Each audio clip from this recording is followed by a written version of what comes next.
Tudo na vida tem um começo, mas às vezes o começo não está aonde nós imaginamos. 2024 marca o aniversário de 60 anos de Nova Erechim, porque o município foi emancipado em 1964.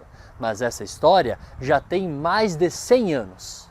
Ela veio mais ou menos de 1923, quando 4 irmãos de Nova Prata, irmãos Pandolfo, José II Severo e Primo, José II Severo e Primo Pandolfo, compraram umas terras da empresa Bertazzo e Maia de Chapecó.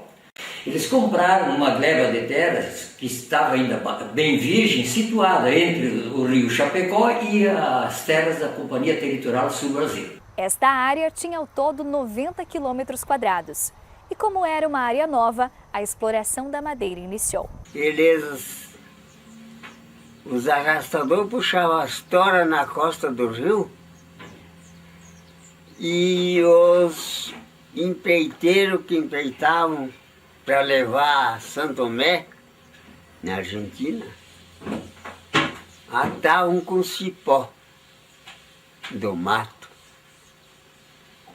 e aprontavam aquelas barças de 80, 90 toras, 100 toras, atada com cipó.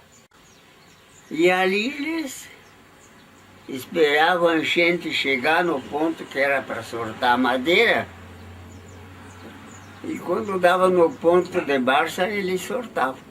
A maior riqueza na época era explorada sem distinção.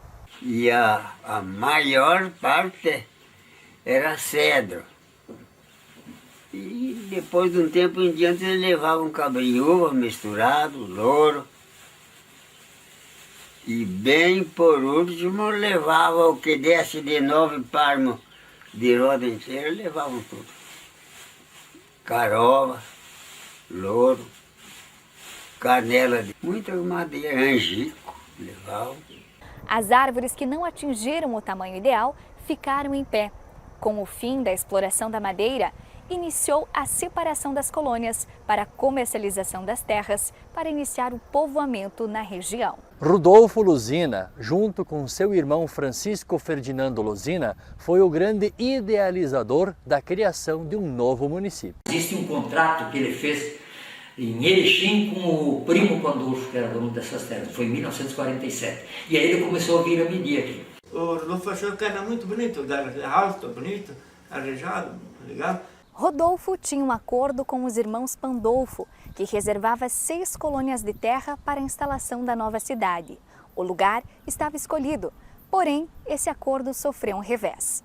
Porque ali os Pandolfos, tudo falhou com ele barbaramente e ele já tinha empenhado a palavra para agricultores lá do velho Erechim, venham lá, que lá vai sair uma cidade, está reservada 6 colônias para fazer a cidade e veio trazendo, e depois eles venderam essas colônias aqui, hoje, venderam para particulares, sem o meu sogro saber. Quando o meu sogro chegou a dizer para o Tegor, diz, agora nós vamos lá, e em 1950, vamos medir a cidade lá naquelas 6 colônias que ficou. Não, aquilo não existe mais, eu vendi tudo aquilo. O acordo que Rudolfo tinha com os irmãos Pandolfo é que parte do pagamento dos seus serviços seriam essas 6 colônias para a instalação da cidade. Mas como os Pandolfo venderam essa área de terra, Rudolfo recebeu os seus honorários em dinheiro. Porém, Luzina não desistiu do seu sonho. Ele pegou o dinheiro e saiu correndo atrás desse pessoal. Diz, olha, essa terra aqui era para fazer a cidade, nunca mais vai ser a cidade, a não ser que tu me venda. E então eles venderam. Um ele comprou de um Dalla Costa, outro de um Daci, outra gente que nem tinha interesse de vir para cá, né? Diz, o que eu vou querer com Nova Erechim? Ter vendo as terras, faz lá uma cidade naqueles matos lá, eu me arrependi de ter comprado, era aquela história, né? Com o poder do convencimento, mais o apoio de amigos, Rudolfo conseguiu comprar as terras, iniciar a medição e a implantação da cidade na década de 1950. Tem 2, 3 empresários que divulgavam um pouco o nome, a situação geográfica de Nova Erechim, né? Tem o Walter Tegoni, Também ele chegou a ser sócio, no fim ele não quis mais continuar, mas ele continuou dando apoio, divulgando as terras que estavam para ser vendidas.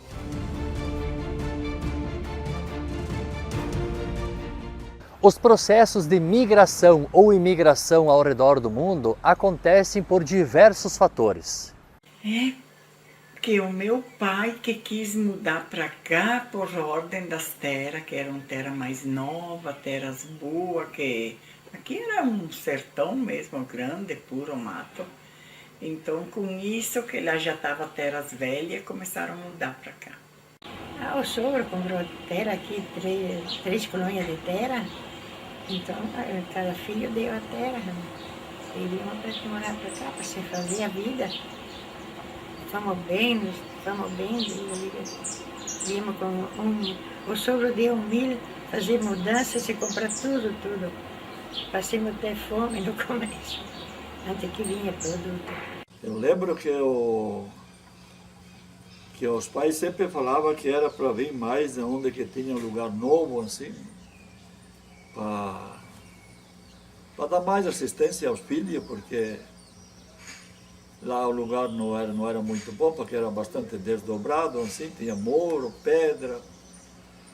E daí então resolveram de vir dar uma olhada. Lá onde que morava era terra fraca, afinal tinha que sair de lá porque a gente nós éramos 12 irmãos, não é? Daí a gente veio ver, achou que era vantajoso, que as nossas terras naquela época lá não existia adubo, não existia calcário, e elas eram já cansadas, bastante cultivadas. Daí se mudamos para cá, para Santa Catarina, porque aqui era tudo meio mato, meio terra nova, então o pessoal procurava sempre terras novas. O pai estava cansado de trabalhar com erva mate. Então o senhor Rodolfo foi lá buscar o pai, afinal foi lá falar várias vezes, né? Então o pai, já cansado que ele estava daquele trabalho, porque ele era agricultor e no inverno trabalhava com erva. Então era uma coisa cansativa e assim, no passar frio e tal. Então ele vendeu lá e viemos para cá. Meu pai, ele trabalhou numa serraria dos Pandolfo, até 27 anos. Aí ele se achou que não dava mais, ele disse, nós temos a terra, vou colocar vocês para Nova Erechim. Apesar da exploração da madeira já ter sido ocorrido, o local era muito fechado, mas poderia ser ainda muito explorado. Aqui não tinha nada, era só mato quando viemos. Tinha umas picadas, porque tinha um acampamento de gente que tirava toras do mato, sabe? E puxavam na beira do rio. E daí fomos os primeiros que começamos a cortar o mato, fazer o lugar para construir a casa. Eu vim para trabalhar junto com o pai. O meu mano que está falecido, né? O pai estava aqui, depois o pai veio em 56. Eu vim e o meu mano que está falecido, nós viemos em 55. Então nós continuamos com a serraria desde 55 até 82. Nós trabalhamos com serraria, né? Eles, antes de vender as terras, tiraram toda a madeira boa, madeira de cerne, assim, foi tudo tirada. Uma empresa grande que tinha ali, e levavam, não sei onde, para a Argentina, disseram que levavam. E daí depois nós viemos, porque já tinha tirado as madeiras boas. Mas assim, não fez falta, vamos dizer, porque eram terras boas, bastante fortes, assim.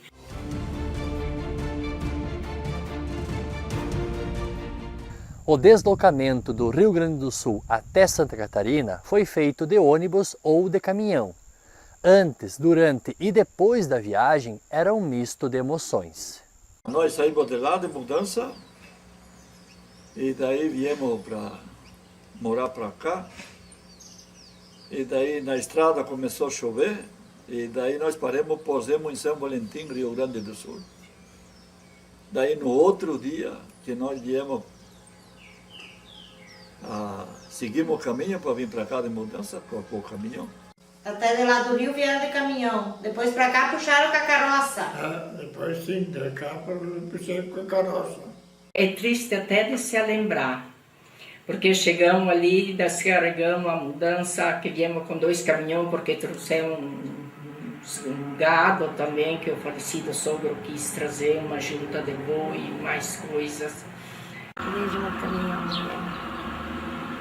A partir de lá, até toda a estrada chorando de tristeza. Eu não queria vir aqui no meio do mato, deixar tudo. Na época, havia mais de um caminho para chegar até aqui, mas todos cheios de desafios. Quando nós viemos de Rio Grande, que ficamos 4 dias parados em Chapecó por causa da chuva, daí de lá viemos para Pinhalzinho. E chegamos em Pinhalzinho, chovia muito. Antes de chegar no galpão, lá na propriedade do Guilherme Balestrin, tolamos o caminhão 1 quilômetro para cima, carregamos toda a mudança nas costas. Viemos por São Carlos, fizemos uma pousada, lá em Ervalho, acho que dizia. E viemos por São Carlos e dizia, eu pedia para ele para a estrada, mas falta muito. E falta ainda. Mas, meu Deus, eu dizia, onde que vamos? Eu com as 2 meninas.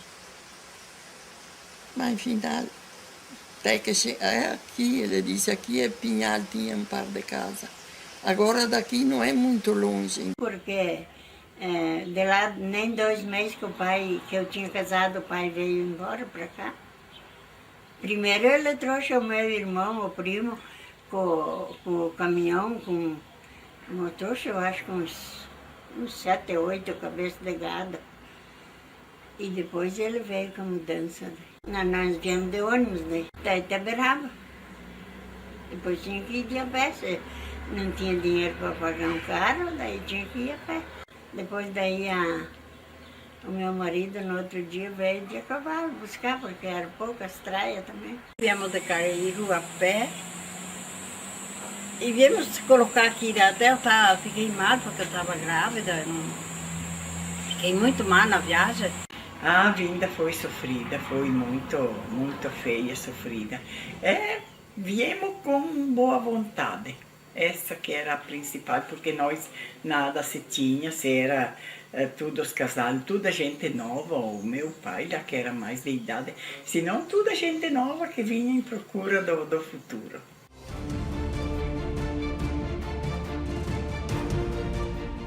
A primeira providência após a migração para Santa Catarina era a casa. Alguns construíram antes de virem com a mudança, outros não tiveram esta opção. Comprava madeira lá na Colônia Sela, em Chapecó. E puxava de carroça até na Baça de Cairu, do Rio Chapecó. E de lá para cá eu puxava de carrocinha. Pouca de tábua por vez, porque não tinha estrada, abriu a estrada de Facom, para poder passar com os bois. Vinha, construiu a casinha. E fomos na casa do Afonso, um mano do Gentil, que foi 3 meses. Daí a madeira ia buscar lá perto de Chapecó. E daí fizeram a casa dos 6x4, um quarto e a cozinha só. Uns anos se vivendo assim. Não tinha casa, era um rancho que eles tinham feito só coberto, colchão de terra. E lá ficamos, eu e o meu marido, acho que ficamos mais de 1 ano morando lá dentro, daquele rancho, com 2 crianças pequenas. Entramos ali sem ter nada. Então, o primeiro ranchinho, eu parei 8 meses. Debaixo de folha de coqueiro, coberta com folha de coqueiro. Paremos 8 meses. Depois comecemos uma casinha. Morei muito numa estreparia no primeiro tempo. Limpei uma estreparia, morei uma peça, lá fazia fogo, sentava na cama. 6 meses ficamos assim. Depois, lá de 6 meses, então fomos numa casinha que tinha 2 quartos e tinha uma salinha. Era o segundo morador da linha navegante. Tinha o João Sulivo, que foi o primeiro. Aí eu fiquei até fazer a minha casa, fiquei morando na casa do João Sulivo. E assim, para fazer a casa, o sogro, eles compraram as madeiras lá na Escuma E daí trouxeram até ali, para cada Campo Seco ali, daí botaram tudo no rio, daí levaram tudo assim, remando. Fui morar na casa de um outro vizinho, que era Santo Fantinelli, embaixo de um cobertinho, que chovia tudo dentro. Descarreguemos lá por enquanto vim achar o lugar para fazer um rancho para ir morar, né?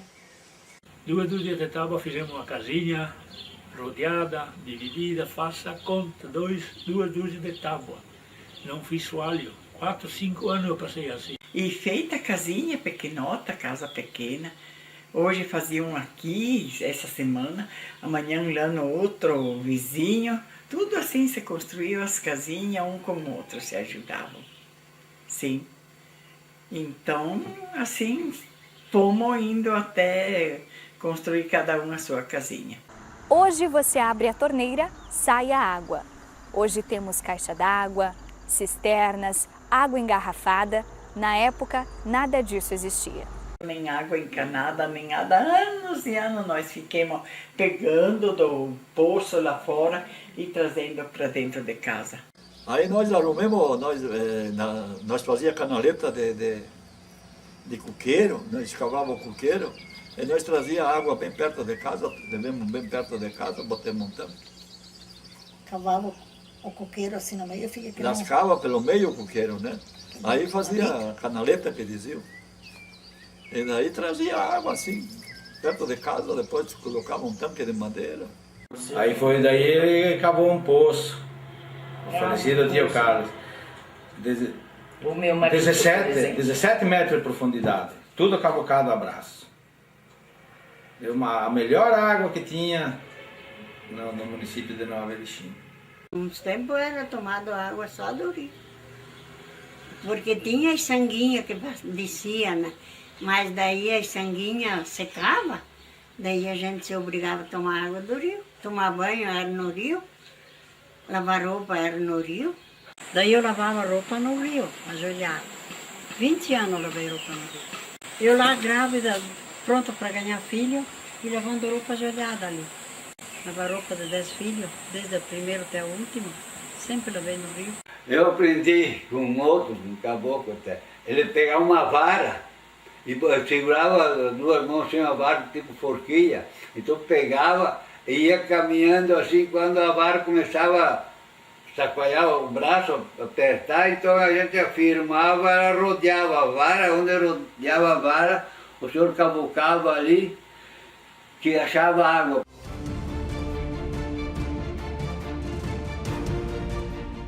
A terra era o grande mercado. A alimentação era feita com o que se plantava e com o que se criava, além de alguma caça e pesca. A gente costuma fazer polenta, fazer pão, massa, arroz, sopa bastante. De noite era polenta, queijo, radite, assim, essas coisas ali. Não tinha, vamos comprar ali na cidade, se fazia em casa. Ovo, galinha, sempre tivemos leite, vaca de leite, sempre. Porco, a gente se carneava os porcos antigos, que faziam um salame bom, que Deus o livre.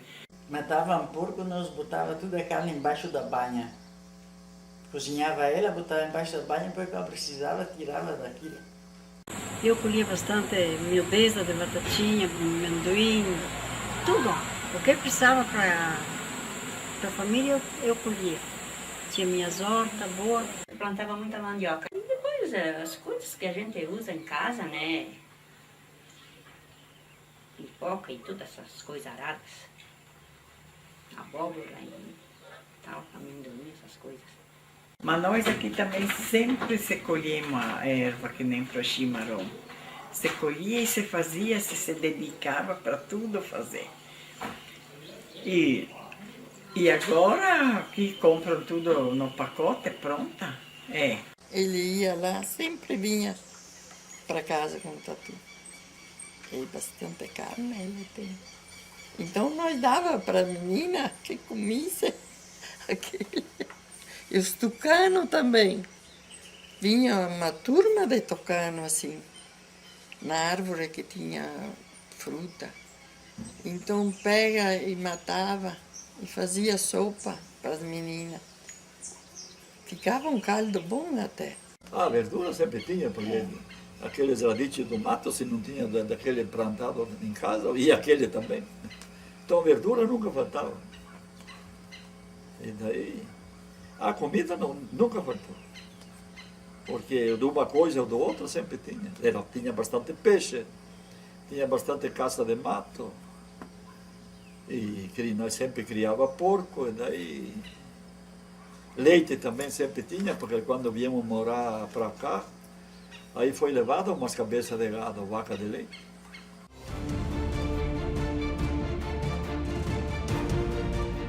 Trabalho tinha para todos os lados. Derrubar mato, na madeireira, na balsa, mas forte mesmo era a agricultura. Era feijão, milho e soja. Ou depois, na época, o nono começou a plantar fumo, ele fazia fumo de rolo. Depois ele parou porque dava muito trabalho, ele começou a fazer fumo assim de pendurado, sabe? Para vender faldos de fumo. Sim, na roça, sempre milho e feijão, tudo, se plantava de tudo. Não se comprava nada. Arroz se fazia bastante, porque a terra era nova, né? Nós criava porco. Nós tínhamos vaca, criava. Aqui, quando nós viemos morar, daí não tinha nada de gramado, daí nós levava onde que tinha um pouco de pasto na beira da estrada, segurava ela na corda, a mão assim, nós era toda pesada nova. E daí cada um uma vaca, uns terneiros. Bom, no primeiro ano, 2, para levar o produto para Pinhazinho, que aqui nem tinha comércio, eles vinham com 10, 15 mula e levavam, porque não tinha caminhão, não tinha como entrar caminhão, nada, né? Carregava dois sacos cada burro. E se criava fácil as galinhas, os porcos também, nós tínhamos sorte nos porcos, nossa. Então também ajudava um pouco para receber dinheiro, quando se vendia lá, das vezes se vendia 6, 7, das vezes mais, das vezes menos.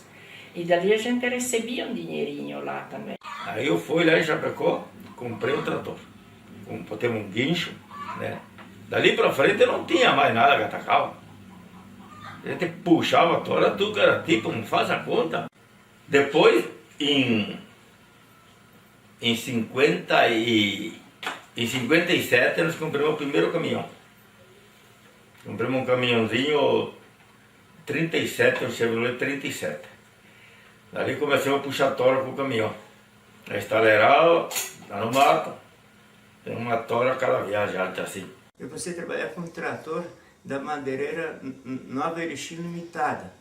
Eu trabalhei uns 6, 7 meses arrastando tora e no fim o trator foi desativado porque os agricultores não queriam que aquela navalha tão larga arrombasse tanto o mato, né? Construí a barca ali com 5 canoas.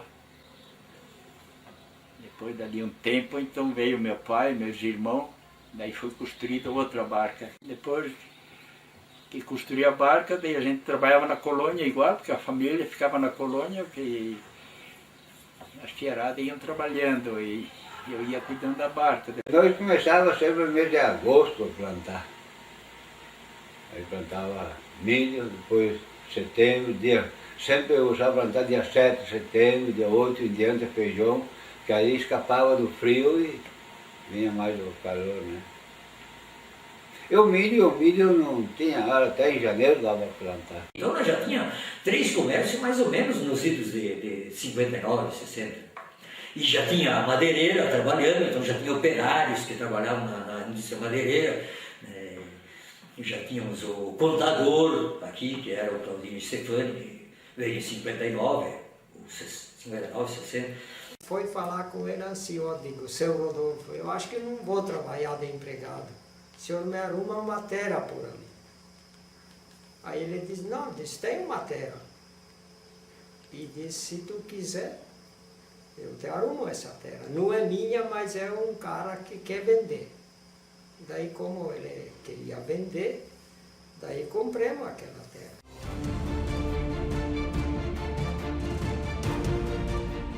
A Igreja Católica era a religião das famílias que desbravaram.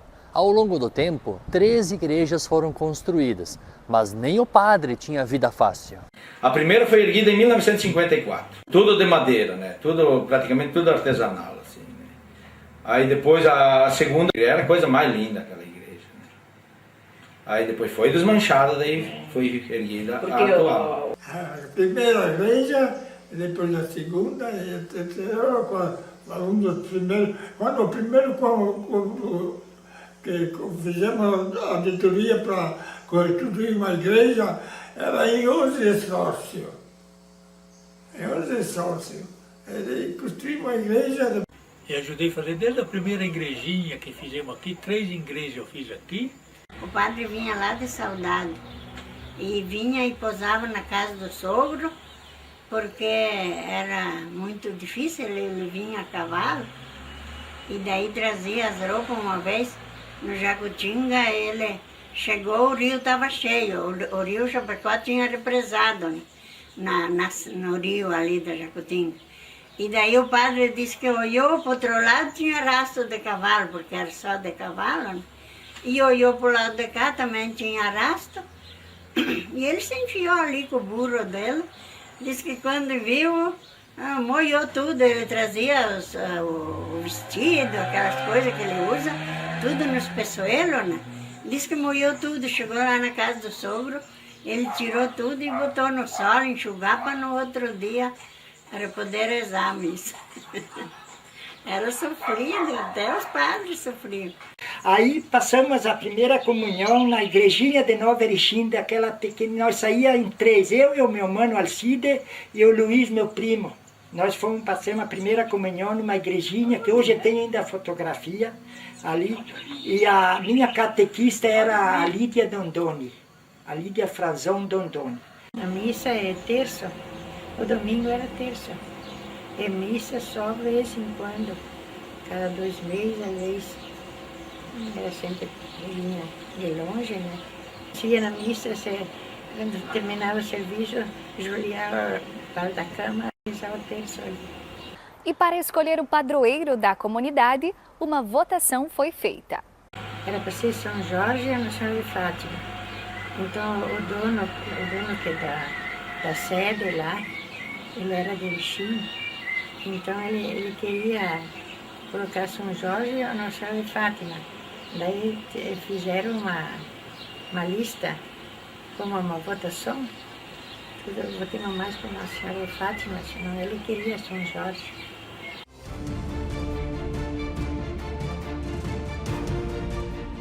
Escola era igreja, igreja era escola, professora era catequista e catequista era professora. Apesar da simplicidade, a comunidade sabia da importância do aprendizado e não media esforços para alcançá-lo. Toda a trajetória de pé no chão ali era parada brava, assim, dia de barro, chuva, calor, sempre pé no chão, não existia um transporte assim. Mas deu para conseguir aprender alguma coisa aí. Nós saímos daqui para ir no colégio, né? E dia de geada, dia de frio mesmo, de pé no chão. Não tinha calçado, ia assim, de pé no chão, e com uma blusinha qualquer. Chegava lá muitas vezes na sacola, tirava os cadernos da sacola e enfiava os pés dentro para esquentar os pés. No começo nós estudávamos na igreja mesmo, servia de igreja e escola. A primeira escola começou dentro da primeira igreja, primeira escolinha, que foi a minha falecida esposa, que casei com ela em 58, ela era a primeira professora, ela começou em 52 da aula. Ela veio de Viaduto e começou aqui. Isso era com 14, 15 alunos. E depois foi aumentando, né? Foi aumentando. Dali até que foi depois feito o primeiro colégio. O primeiro colégio foi feito de madeira. Lídia Frazão Dondoni. E depois teve a Laura Pinto Rex, eu não lembro bem, e a Séria Zanco. Zanco Pagliarini, Séria Zanco Pagliarini. As 3 primeiras, né? Na base do lampião, a querosene. Aquilo lá. O problema era fazer os temas da escola, que tinha que botar a cara bem perto e daí queimar o cabelo. Tinha que botar o lampiãozinho perto, né? Aí era uma chamuscada. Hoje já não teria mais esse problema, né? Se eu tivesse que fazer os temas. A merenda nós levava. A merenda nós levava junto com a sacola. Às vezes a mãe passava um melado, duas fatias de pão e botava junto e botava na sacola um pouco, o melado começava a escorrer, lambuzava os cadernos, quando tinha, né? Era assim. Agora quando se encontra conta quando nós íamos na aula, as artes que faziam. Agora eles não querem que os filhos façam, mas eles faziam.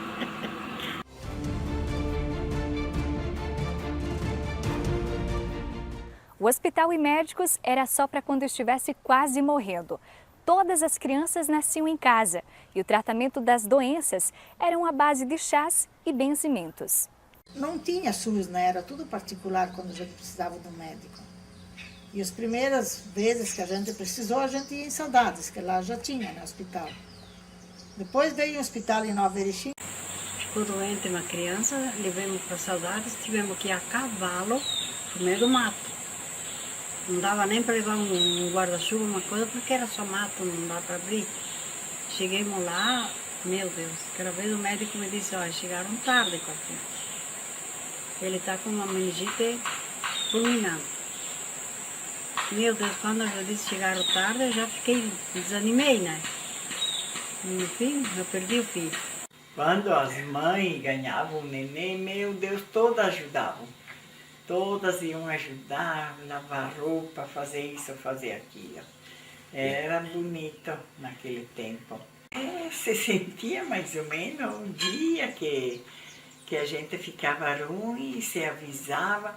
Nós tínhamos uma nona aqui antiga que era que nem uma mãe, aquela assim, a nona Nastácia. Ela vinha de noite, vinha de dia, meu Deus. Dolores Vicente. Que se ela não podia, que ela estava atendendo uma e que precisava de outra, então era a nona Cremonini, a Francisca Cremonini. Todos em casa. Ganhei os filhos todos com a partilha. Tinha a minha mãe e a minha cunhada que era parteira, né? A minha mãe lá, o que ela era lá da Volta Bonita, nós éramos bastante, não é que nem agora que está pouquinho os moradores. Ela ia, tudo foi ela que levava as crianças, que ia socorrer as mulheres. Nunca aconteceu nada para ela também. Ia buscar parteira e aqui em Nova Erechim tinha parteira boa. Bom, 2 eu tive no Rio Grande ainda, e depois 5 nasceu aqui, mas tinha as parteiras boas que a gente confiava. Todos em casa nasceram. Aqui a gente também tinha a Dolores, que era uma parteira entendida, ela tinha a farmácia. Então também era quase 80-90% ela resolvia os problemas das doenças. Chá, para tudo a gente toma chá, né? Para tosse, para gripe. Agora, quando a coisa não passava com chá, daí a gente ia à procura dela, ela dava algum xarope e depois, então, o médico. Ajuda, ajuda. Mas tudo folha de mato, assim. Tudo natural. Quando que vinha um licença, um tumorzinho, a gente sabia que folha colocar em cima para vir furo, nada de remédio. Fazia chá, se era dor de cabeça, já fazia chá de erva, ou assim. Quando assim que nem dor de cabeça ou dor de barriga, a gente fazia chá de romã ou de jabuticaba. A gente quando comia jabuticaba, a gente guardava, né, a casquinha e daí fazia chá. É muito bom aquilo. Até dia de hoje a gente usa. Chá de malbon. Tinha cidreira, que a gente ia pegando nos vizinhos. Ou de laranjeira, folha de laranjeira também, casca de laranja. Sim, a garrafa de água. Enchia a garrafa com sal e a gente fazia o benzimento em cima da garrafa, depois colocava um pano branco e se tinha, fervia água. Tinha um filho do Gentil aí, se escutava até a água ferver. Ele veio uma vez, era para 3 vezes, uma vez passou. Eu também estava fervendo a água. Parecia uma mentira escutar a água, ver na garrafinha, sempre garrafinha branca, assim, transparente, né? Que se via a água ferver. Olha, a volta e meia me dava esses mau jeito. Então o pai, ele costurava isso. Mas às vezes eu dizia, mãe, me costura a senhora. Mas um belo dia descubro que quando vinham os outros aqui, o pai dizia, tu reza 3 Pai Nosso. Pode ser tudo hoje ou em 3 dias. E eu não rezava. Quando eu passei a rezar, eu melhorava logo. Olha, um dia chegou aqui um moço, mas ele era vermelho assim daqui até os pés. E chegou aí na frente do pai e disse, eu vim aqui para o senhor me benzer. Não, ele disse, isso aí não é para mim, isso aí é para médico. Mas o médico me mandou aqui. Então o pai benzeu e ele melhorou.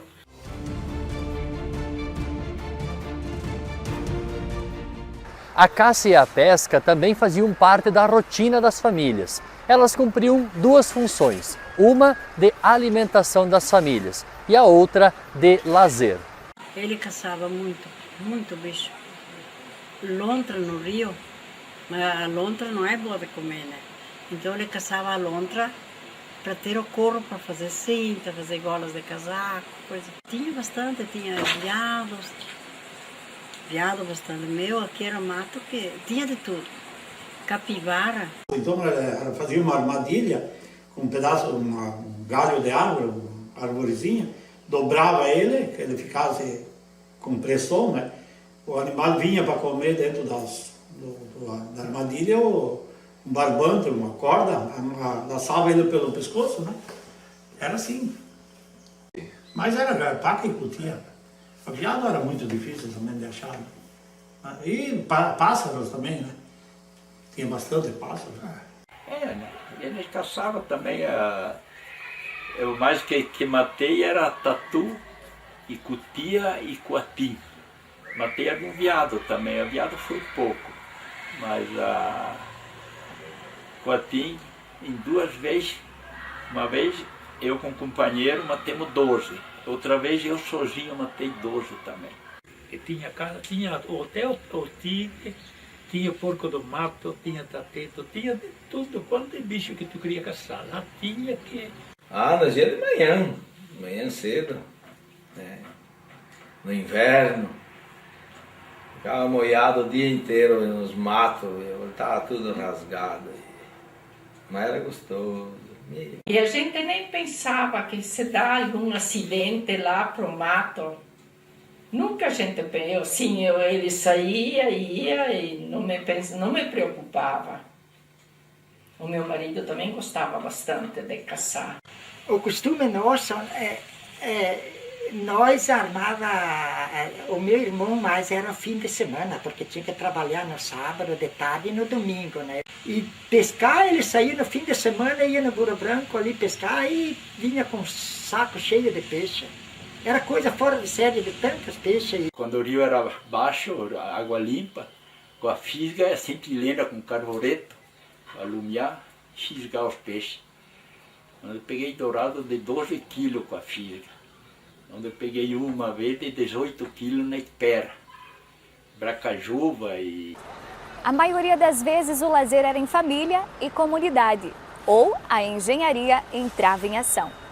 Nós visitávamos muito pessoal ali, muito. Era difícil em domingo, por exemplo, nós ou tinha visita, nos dias visitar fora. Tinha lá, por exemplo, lá para baixo, na Volta Bonita, para baixo, tinha muito amigo, ia lá domingo, ficava lá, ia para casa de tardezinho, a cavalo, vai, tudo a cavalo. Assim, nós íamos bastante em volta. Assim. Uma vez fomos lá tinha um arvoredo muito bonito lá no Genesi Pereira, daí nós fomos lá fazer, e eu então levei uma soga para as crianças se balancear, daí então os homens começaram a se balancear na soga. Amarrava numa árvore, embaixo de um pé de fruta ou numa árvore, um galho, a gente via um galho que, esse aqui não vai arrebentar, daí esse aqui podemos amarrar. E lá a gente ficava um pouco, outro, se balanceando o domingo todo.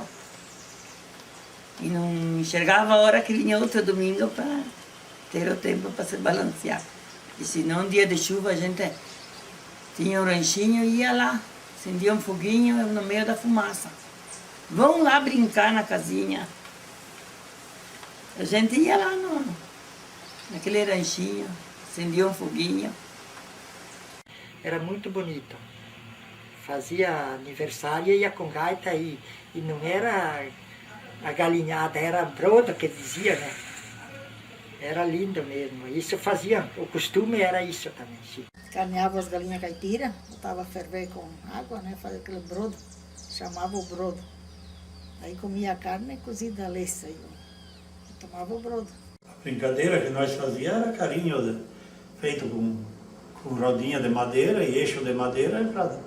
E daí guiava ele com os pés e descia, onde que tinha um barranco, coisa, descia. Era o único brinquedo que você fazia.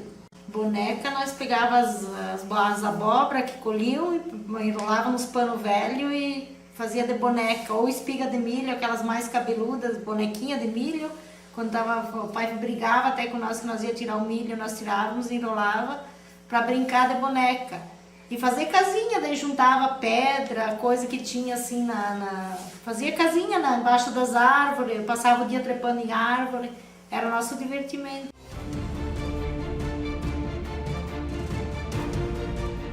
Desde o início da jornada do Sr. Rudolfo Luzina e da vinda das dezenas de famílias, era para a colonização das terras e para a criação de um novo município. Os municípios de Pinhalzinho e Saudades se emanciparam em 1961 de São Carlos, e a divisão das terras entre os municípios repartiu os 90 quilômetros quadrados originários comprados pelos irmãos Pandolfo e pretendidos por Rudolfo para a criação do novo município. Essa divisão preocupou Luzina. Quando eu cheguei aqui, em 1962, 61, já o sogro me dizia, olha, racharam a minha área lá, eu vou ter dificuldade para nós emanciparmos um dia aquilo lá, para criar um município, distrito, e eu preciso de você logo, logo. A estratégia planejada foi entrar na política, mais precisamente na Câmara de Vereadores de Saudades. 3 meses depois que eu estava aqui, eu já era candidato a vereador pela linha de Nova Erechim. E o pessoal que estava aqui compreendeu o drama,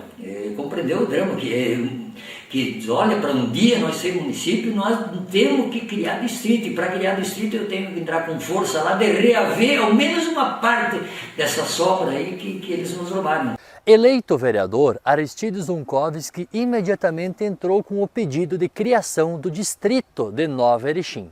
Consegui em maio de 63 transformá-la em distrito. Em abril de 63 já foi criado o distrito de Nova Erechim, município de Saudades, com aquela área que depois transformou-se em litígio. Esta área, que foi para litígio, é uma faixa de terra reclamada por Pinhalzinho, que acusava a Câmara de Vereadores de Saudades que, ao criar o distrito de Nova Erechim, teria invadido seu território. Temendo um desfecho desfavorável para Nova Erechim, Aristides e as lideranças da época logo procuraram o deputado estadual Eugídio Lunardi, que entrou com o projeto de criação do município de Nova Erechim na Assembleia Legislativa. O pedido de criação foi feito no início de 64 e só em dezembro de 64 conseguimos a instalação do município. Essa demora se deu pela atuação de Pinhalzinho, que apresentou diretamente na LESC a sua reclamação. Com a criação de Nova Erechim, o réu do processo de Pinhalzinho contra Saudades mudou. Aí a questão mudou de dono, né? O processo era contra Pinhalzinho contra Saudades, e aí começou Pinhalzinho contra Nova Erechim. Ele caiu fora, o Saudades caiu fora da briga. Porém, essa disputa vai ficar para um próximo capítulo dessa história. Hoje terminamos por aqui. Os anos que completamos em cada aniversário começam a ser contados a partir do nascimento. Mas cada coração já estava batendo há 9 meses durante a gestação. Este trabalho procurou contar como se deu a gestação de Nova Erechim. Ainda há muita história para contar até chegarmos nos dias de hoje.